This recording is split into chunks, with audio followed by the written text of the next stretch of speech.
Muy buenas noches amigos míos, el día de hoy quiero conversar con ustedes acerca de un conflicto que nosotros podemos observar en la Biblia y que lo podemos ver en relatos como Juan capítulo 4 con Jesús y la mujer samaritana o con la parábola del buen samaritano, en donde el conflicto básicamente se trata en que los judíos con los samaritanos prácticamente no pueden juntarse.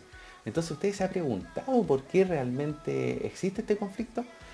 Y es por lo mismo que quería hacer este video para explicarle en 5 minutos el porqué de esta disputa que pareciera haber entre judíos y samaritanos. Para entenderlo hay que ir un poco a hacer un poco de historia en cuando el pueblo de Israel era una gran nación, ya reinada por el rey David, luego fue reinada por el rey Salomón y luego de la muerte de Salomón sucede algo que la Biblia llama la división del reino, en donde este gran reino de Israel se divide en dos. Israel del norte e Israel del sur, ambos reinados por hijos de Salomón, Roboam y Jeroboam. Ahora, Roboam reinó en Israel del sur, ¿ya? Y de las 12 tribus de Israel que habían, prácticamente en el reino del sur solo quedaron dos, que fueron la tribu de Benjamín y de Judá. Y como la tribu de Judá era la más grande de estas tribus, entonces el reino del sur adquirió el nombre de Judá. Y ahora, si de las 12, dos quedaron en el sur, significa que las otras 10 quedaron en el norte, en Israel del norte. Y como ellos eran la mayoría del pueblo de la nación de Israel, conservaron el nombre de Israel en ese entonces. Abajo podemos ver que la capital tenemos Jerusalén y arriba la capital era Samaria.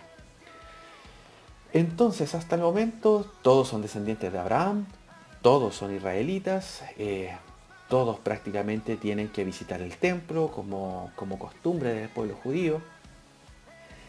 El problema se da en el año 722. En el año 722 el imperio asirio viene y sitia lo que es Israel del norte y toma la ciudad, toma Samaria y toma todo el terreno. ¿Y qué hace?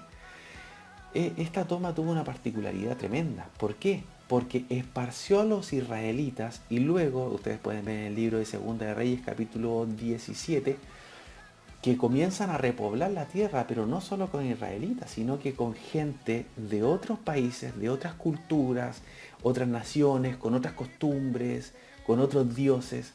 Entonces, todo esto conllevó a que el reino de Israel del norte perdiera su identidad como israelitas.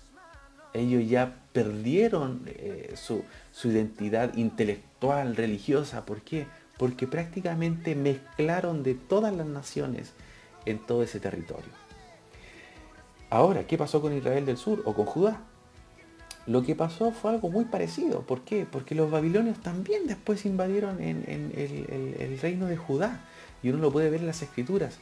Pero la gran diferencia fue que el reino del sur no perdió su identidad mediante esta invasión. ¿Por qué? Porque ellos siguieron fieles a su cultura, siguieron fieles a sus costumbres, a su Dios, porque no sucedió esto como que los repoblaron al igual que en Israel del norte con otras naciones. Entonces, tanto intelectual como espiritualmente, ellos seguían siendo israelitas, ellos eran los judíos, ellos seguían siendo y recordando su raíz de Abraham, la ley, los profetas. Entonces, ¿qué sucedió? Los judíos, para explicarles y resumir el conflicto en conclusión, resulta que los judíos ya no veían como hermanos a los israelitas del norte. ¿Por qué? Porque los veían como una mezcla, no los veían, por así decirlo, como de sangre pura. ¿Por qué? Porque eran una mezcla de muchas naciones y ellos sí se consideraban de sangre pura. Entonces finalmente ese era el conflicto que había, por eso no podían juntarse. Incluso después podemos ver que en Samaria también se hace un templo para que los samaritanos puedan adorar, e incluso después de un tiempo se creó hasta el Pentateuco samaritano. ¿Por qué? Porque los samaritanos tenían la ley y los judíos tenían la ley y además tenían los profetas. Entonces los samaritanos además crearon su Pentateuco judío, o sea, su Pentateuco samaritano. En fin, ese es el conflicto, ese es el gran conflicto. Hubieron años y años de conflicto en que entre estas dos naciones no podían conciliar nada.